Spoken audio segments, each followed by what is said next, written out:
Right, so according to one of Israel's worst, the hard-right finance minister Bezalel Smotrich, 2025 is set to be a year of Israel's sovereignty. A novel word to be used today considering the goings-on in Lebanon right now to try and negotiate a ceasefire, which has included attempts to get them to cede sovereignty, a deal the latest form of which has apparently been agreed to at time of writing. Breaking news as that is at time of writing. Though the exact details of that have not yet been confirmed, and Israel are actually sticking to it even if Lebanon and Hezbollah may have assented to this latest agreement. Who honestly believes Israel is going to do that? But those comments of Smotrich's, his wording, his claim of sovereignty is by Israel's deeds and indeed backed up by other voices in the Israeli Knesset at that, as well as in relation to lands they have no sovereignty over. Where someone as deranged and far gone as Smotrich might consider such lands to be Israel's by divine right anyway, he does lead the Religious Zionist Party, what it means in actuality is conquest, domination and takeover of lands completely illegally, all very much in line with the continued desire of expansionism and increase of Israel's wider war, and Smotrich is certain that Donald Trump coming into the White House is just the man to help them do it. Right, so Bezalel Smotrich has been making some, what frankly seem to be the claims and opinings of a madman of late. But as we become more and more accustomed to, the more Israeli atrocity, genocide and aggression moves on and continues, the more sure of themselves they seem to be that things will go their way eventually, because everything seems to, and anyone who disagrees with that is an anti-Semite, and anyone who tries to stop them and clamp down on them is conducting a witch hunt, of course, because they are doing nothing wrong ever in their eyes. They have a right to self-defense. It's all divine and in the name of God and all of that sort of thing, yada yada yada. We've heard it all before. Well, Smotrich's latest stink and claims of sovereignty next year kicked off about a week ago, but have continued to ramp up ever since, and it's not just coming from him now either.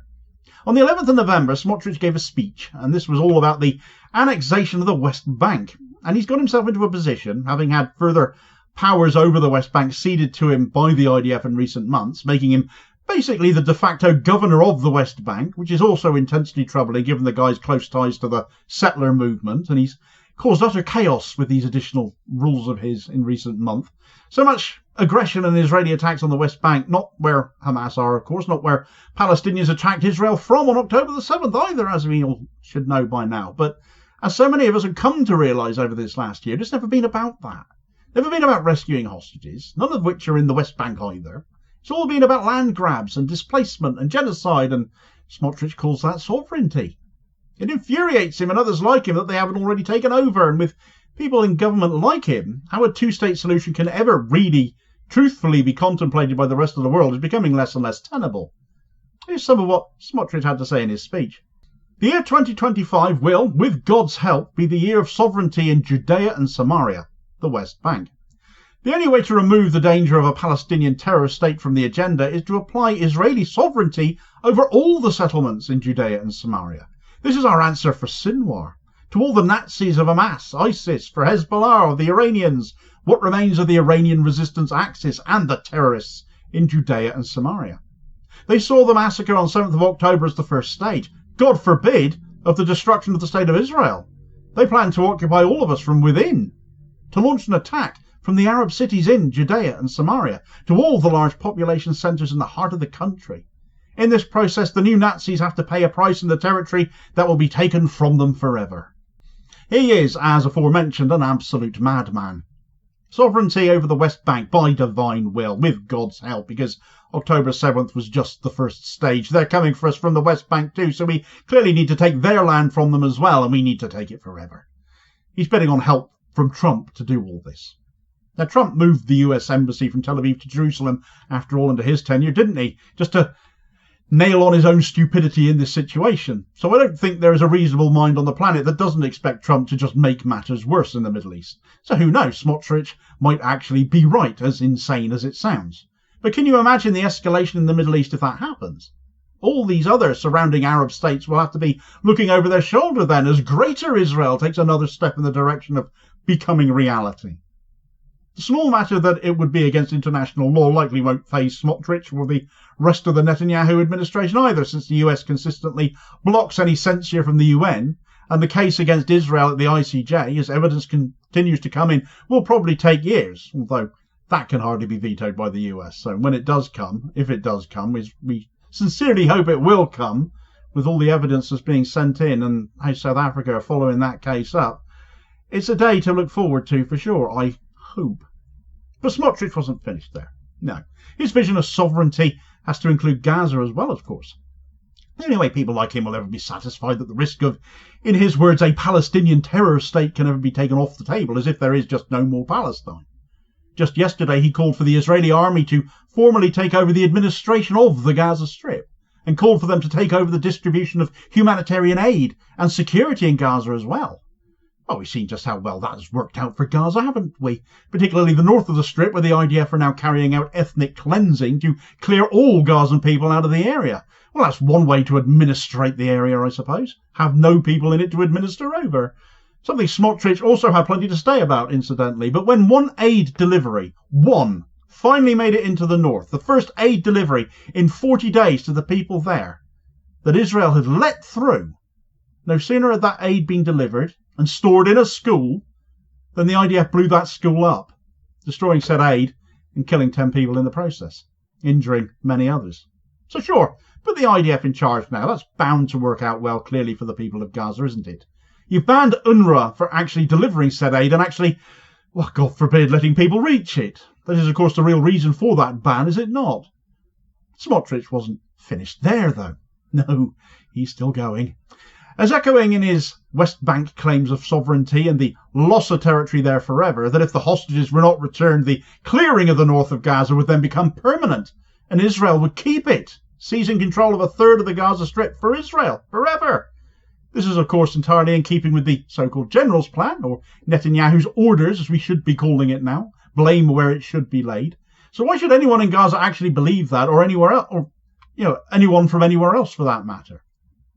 Smotrich still wasn't finished. Lebanon also came under his gaze, and his land-grabbing, greedy mentality. Israel still wanting to occupy southern Lebanon, and the only ceasefire agreement they would agree to included still being able to fire on Lebanon any time Israel likes. Therefore, not really a ceasefire, is it? And on this, it wasn't even only Bezalel Smotrich saying this, as a former coalition minister was also saying it. Benny Gantz, now back in opposition with his allegedly liberal Unity Party, he has also attacked the Lebanon ceasefire proposal, which appears to have now been accepted in some form by Lebanon. We don't know the exact details, though you can argue they've done that specifically to put Israel in the wrong if they keep attacking Lebanon. Here's an excerpt from Anadolu Agency showing Smotrich's madness is even shared amongst more centrist Israeli figures. Israeli opposition leader Benny Gantz said Monday that any ceasefire agreement with Lebanon must grant Tel Aviv the freedom to strike even after the deal. A condition for any agreement with Lebanon, full Israeli freedom of action against any violation, Gantz wrote on his X account. The US, Israel's main ally, is mediating between Tel Aviv and Beirut to reach a ceasefire deal to end more than a year of attacks between Hezbollah and Israel. According to the Israeli public broadcaster Kan, US envoy Amos Hochstein will arrive in Beirut on Tuesday to receive the Lebanese response to a US ceasefire proposal. Hochstein is also expected to travel to Israel on Wednesday. Israel wants any agreement to allow its army to strike against what it sees as a violation of the ceasefire terms, a condition rejected by Lebanon. Last week, Lebanese Parliament Speaker Nabi Berri confirmed that Beirut had received a US proposal for a ceasefire with Israel. He, however, denied that the proposal includes any kind of freedom of movement for the Israeli army in Lebanon, a condition he described as unacceptable and non-negotiable. He reiterated Lebanon's refusal to compromise on its sovereignty. We still don't know what's in the deal Lebanon have reportedly agreed to today. Did they cross any of their own red lines or not? I can't imagine them having done so, given how Lebanon's political structure works, and especially since the Prime Minister is a caretaker Prime Minister at this moment in time, because no Lebanese president has been elected still to actually formally pronounce his own Prime Minister.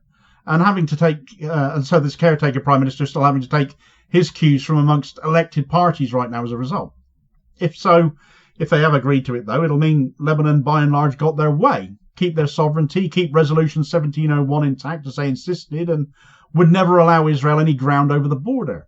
It will be interesting to see how that turns out and how inevitable continued Israeli attacks would be treated. Is the US's role in all of this worth the dime, especially when the envoy they sent is Israeli himself? It was rather insulting, I thought. 2025 is a year where Netanyahu will still be beholden to the whims of his hard-right government coalition partners like Smotrich. His comments over the last week on 3 fronts indicate no backtracking, no cessation of warfare, nothing less than taking over more territory. With Trump coming back into office in 2025, whether Smotrich gets his sovereignty or not, matters seem destined to worsen regardless into the next year. Will Netanyahu have a part in all of that himself, though? You see, he's due in the dock, in court, in a couple of weeks. Those corruption charges he keeps trying to avoid, that he thought ongoing warfare would keep him safe from, well, they've managed to catch up with him anyway, and he's rather terrified at the prospect. Check out the details of that story in this video recommendation here as your suggested next watch, and to possibly cheer you up a bit after this one. And I'll hopefully catch you on the next vid. Cheers, folks.